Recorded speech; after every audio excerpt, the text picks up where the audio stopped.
I'd like to now introduce Yvonne to you all. Thank you.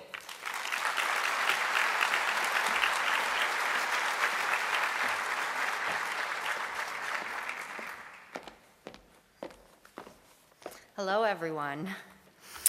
Let's see, where are we at?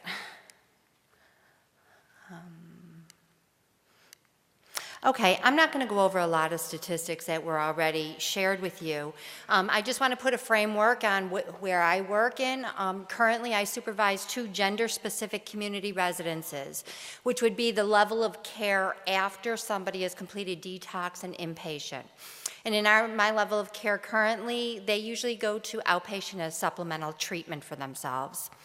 In 2006, 21% of our admissions were opiate addicted. Today, 40% are.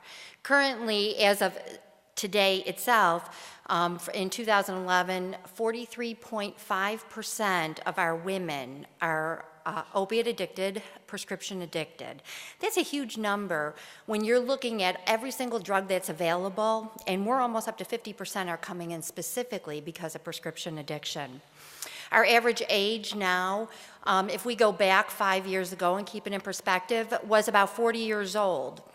Right now, our men are at 31 and our women are at 30.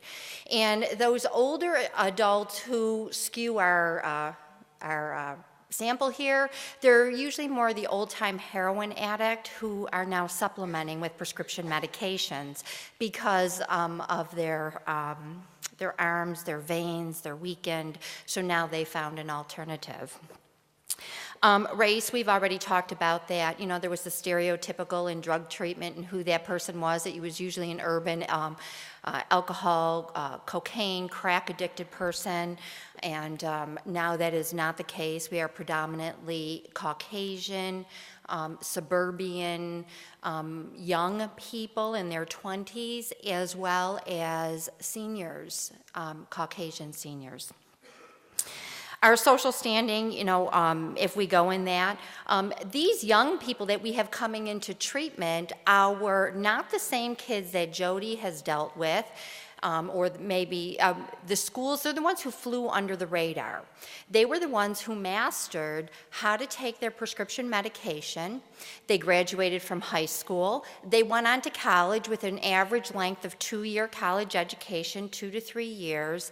And in a matter of those few years, their addiction has spiraled out of control. So we have these 20-something kids in treatment now who had the potential of a future, and these prescription medications have completely taken over and destroyed their lives, as you'll hear in a little bit. Our family dynamics work, you know, we're not bound by all the legalities of working, you know, with parents as the schools are, and so we don't have that because these are legal adults that we have. But we have a different dynamic, and I just really want to define who family is for you. These people, young adults, have a family who we'll define as their family of origin, mom, dad, brothers, sisters, and extended family, grandparents. But at this point in their life, they have a much more enmeshed family, and that is their drug family. Because they've been out of the home of the family of origin, this group of people have this, their relationships are so entwined with each other because these folks understand opiate addiction. They're the suppliers of pills to each other. They're the ones, when I start going into withdrawal, they're the ones who are right there with me to get me Suboxone, to keep me out of withdrawal, or get me my next fix, just to keep the edge off of me. They're the ones who have been there and have shared their networks, their street networks, which I'll talk a little bit about. And so these relationships are so enmeshed with each other that even when these young adults come into treatment, severing these relationships are so hard for them. Okay. Let me see here. The difficulty that we experience within with the families in the treatment setting, I'll go to family of origin, because once, you know, people, as young adults get clean, you know, the families love their children. And even though they're 25 years old, but their heart grieves for their child, and they love their children. And then their child gets clean, and now it's their child. So what they do, what we also see though, is this dynamic of these poor boundaries with these family of origin. They're very enabling. Because of, I want to call it denial, but I don't really know that it is denial, to be honest with you, when it comes to the families. But it's their child, and everybody's child is special, okay? And they're okay now. The doctor gave the meds are done, they're good to go, put a Band-Aid on and out the door. So battling these family relationships is extremely difficult, because what we do know in treatment is we provide structure, accountability, responsibility for adults, because isn't that what adulthood is about if you're going to be productive and live a happy life, right? So we all operate under these rules, and we take responsibility for our actions. So we're trying to teach these young adults those simple, basic principles of life, and the parents come in and say, oh, come on, I'm taking a trip to this just happened 2 weeks ago.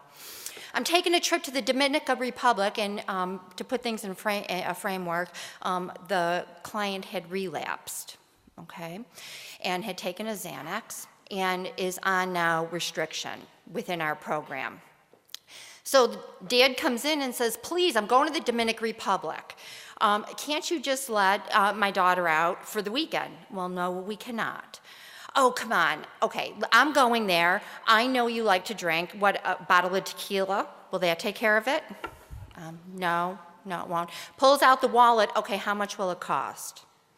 So what we're seeing is what's worked for dad before. Put your wallet away.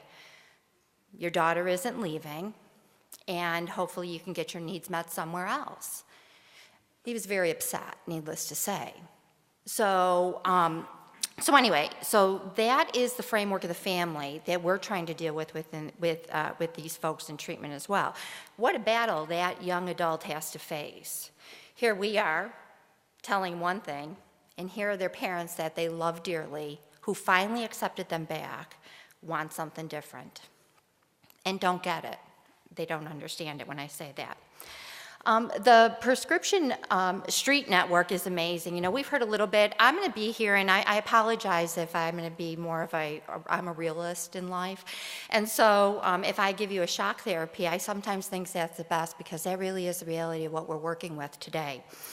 According to the addicted people who are in our programs, male and female, I say to them, where do you get your drugs? They're our best educators. Where's your network? Talk to me about that.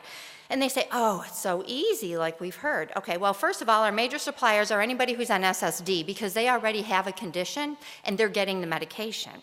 But of course, if you're on SSD, you're on extremely limited income, right? And it's not cheap to live these days. Well, then there's the senior citizens, and it's not so much the senior citizens that give us the drugs, because they don't know, they just don't know, okay? But it's their kids who are not addicted. So you have these middle-aged adults of seniors taking the prescriptions and selling them, and then they'll give their parents some of the money, but they don't know where they're getting the money from. And then the rest are just general, and auto injuries is the big one. Auto injury, you can get anything. You're in chronic pain. It's just amazing, the scams. Please don't be deceived. I mean, we have people right now in our treatment facility who are perfectly, well, pain is subjective. We do not see the symptoms of somebody with chronic pain, but yet they're able to get medication. And we don't see that, because if you've seen somebody in chronic pain, you know they're in chronic pain. And then, in addition to that, there is this group of people who are on monthly prescriptions. And so if I talk about that, I'm talking about senior citizens, SSD recipients, people who may have chronic pain and need this medication to manage their physical well-being, and then there's this other group of people, okay? But what they do is there's a network of some of these folks. And what they do is they say, we talked about pill counting and urine testings that are done by the doctors. They have you beat. just so you understand that. Because everybody who's participating in this type of activity of sharing meds, they have their own network of people who, if they sell their prescription, they have 3 backups, so if they have to go for a pill count, they get the pills loaned to them in order to go to the doctor with all of their pills. Then they come back, give the pills back, and then you have the little stash just on the side, so if you know you're going to get your urine sample, well, even if I haven't taken those prescription medications in a month, I have my little stash just to make sure I can take, so when I go to the doctor. In addition to that, there are coaches that are out on the street. Okay? You know, the new thing out is now get a life coach for yourself. Okay? Well, these are life coaches. These are drug coaches for them.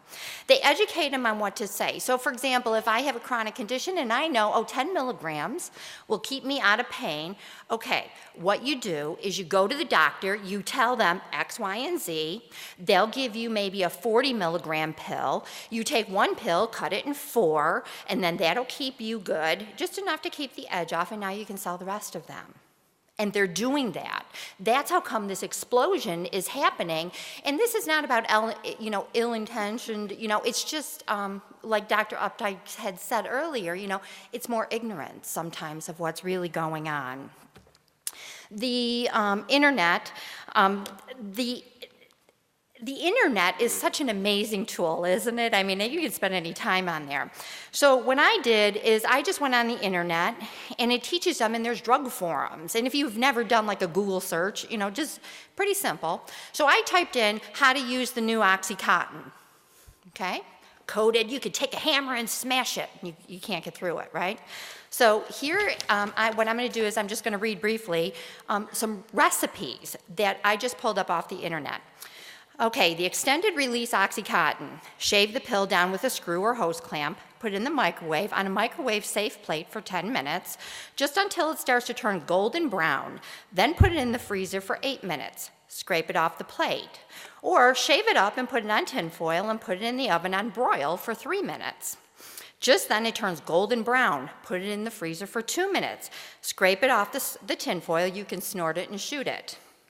Or, this is one of my favorites, grind it up with the as seen on TV magic bullet, coffee grinder, large metal file, or nutmeg grinder onto a ceramic or glass plate. Spread the powder out, microwave it until it turns golden brown. Place it in the freezer for 10 to 15 minutes. Take it out, but beware of the condensation. Now you're good to go. Just use a razor or a knife. Now, the extended release Opana, which is just, that is really almost the drug of choice, by the way, if you don't know that now. That, you dissolve that in alcohol, and then with your syringe, you draw it up through a cigarette filter, drop it onto a spoon, begin to cook it, and once the alcohol is cooked away, now you can dilute it with water and you can shoot it up. These are bright, bright people that we're working with. I sit there and I feel almost intimidated by their pharmacological knowledge that they have. It's mind-boggling. Okay. Normalcy of taking medications. Obviously, we don't really have to talk about that. The mentality that these young folks have grown up with is take a pill. A pill takes care of everything, right? That's what we hear today. So life triggers that we deal with. So if somebody's in treatment now, they come in, they're trying to get better. What are they faced with? Okay, if you've been familiar with a trigger, it's something that'll just trigger a certain area that'll take you back to a place of wanting to use that substance again. So they turn on, we are limited TV in our facility, but once the TV goes on, what do they see? Oh, take a pill. Commercials. How many commercials are there for taking a pill? Remember, this is their drug of choice, a daily reminder. So they sit and open up a magazine. What do you see? Oh, take a pill, right? And they tell everything about it. And then it's always talk to your doctor. You don't have to suffer anymore. So here they are, loving pills on a daily basis, hearing, take a pill, take a pill, take a pill. Imagine that challenge. It's horrible. Now, they go to the doctor or the dentist, And part of our treatment plan with these young adults, or anybody who comes into our treatment facility for that matter, is you get yourself a primary doctor, you get yourself a dentist, you develop relationship with this doctor. Now, it's very subjective what you share with them, right? So we're saying you need to tell your doctor you're addicted to medication. You need to tell your doctor you are somebody with an addictive personality, right? Well, realistically, are they going to walk in and go, okay, first order of business, doc, let me tell you I'm an addict? It doesn't happen like that, okay? So they go in there and they're never asked. They're never, ever asked, okay, are you an addict to these pills? The question doesn't come their way. So they go in, they go to the doctor, they go to the dentist, they get a tooth pulled, they walk out with a nice supply of Lortabs. And even if they don't use it, they're on such limited financial resources when they come into treatment, they know they have the bank card in their hand. And that lifestyle that they've been participating in for the past 5-6 years, they can slap some money in their pocket. You know, how enticing is that in early recovery when you're still so vulnerable and raw? And the mental addiction piece of it, you can get somebody out of physical withdrawal, but to break that mindset is so challenging, and it is the most powerful thing, like what Jody was talking about. Relapse. With prescription drugs is not as identifiable as with the other drugs a lot of times. You can tell somebody's slurring their speech and everything else, but again, these folks have mastered knowing their bodies, knowing what to take, knowing how much to take, that even in treatment, it's hard to see until it begins to spiral out of control. So they could be, they're just taking medication a little bit along the way. We need to collaborate with care. We need not to do professional posturing with one another when we go to communicate with each other so that we can begin to combat this problem together. And if I could just have 2 minutes left, I would like to close with this. You know, I think that we really need to understand the seriousness and power of this addiction. So what I'm going to do is, I'm going to ask you, because I'm a clinician at heart, I'm going to ask you to sit, and if you're willing to close your eyes, close your eyes. If you're willing just to stare at the back of the chair or stare at your shoe, but just don't stand and look at me, because you really have to put yourself into a place. I want you to think back to when you were 22, 23, 24 years old. Okay, and think about yourself in your life at that time, what was going on with you and the optimism you had for your future. And this is a story made up of a small handful of people who are currently in our treatment facilities. I think to myself, I can't believe it, I almost made it through college. I left the needle on the kitchen counter and Dad knocked it onto the floor and stepped on it. My blood was still on it, and I can't believe he believed the story I told him. Why are parents so easy to believe everything? My arms hurt so bad, I think I need to see the doctor. How could I be so stupid? I'm disgusting. I didn't bathe and I was in such bad withdrawal, I couldn't take it and it hurt so bad. I finally had my friend take me to get some heroin just to take the edge off. Oh, but how I want an Opana. It's so much better than ecstasy. I'm so stupid. I shot the heroin between my toes that I hadn't washed my feet for days and then used the same needle in my arms. These infected abscesses hurt so bad. All I need is my pills. Let me get the schedule I have of the neighbors who are going to the doctor. Okay, I have one marked for every other day and what time the doctor appointment is and what their script is. I can take Mrs. Jones to the doctor and then to the pharmacy, and she'll give me half her script. I'll give her half the money. That's it.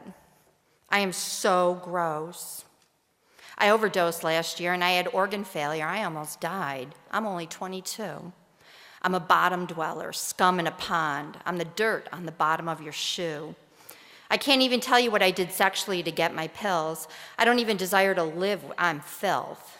Oh, I love it, though, when I'm high. There's nothing like it. Everything is so wonderful, peaceful, serene. My drug coach told me how to get more pills, and I learned on the internet.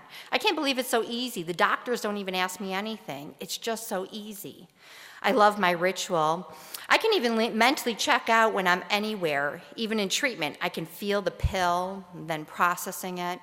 then the spoon in my hand, and I can feel the needle go right into my arm, and I can feel the high. It's so wonderful. How will I ever get clean? Every time I look at a pen, I think about how I smoked fentanyl. I haven't gone to the bathroom in a month, and it hurts so bad. I need some quick dissolve suppositories.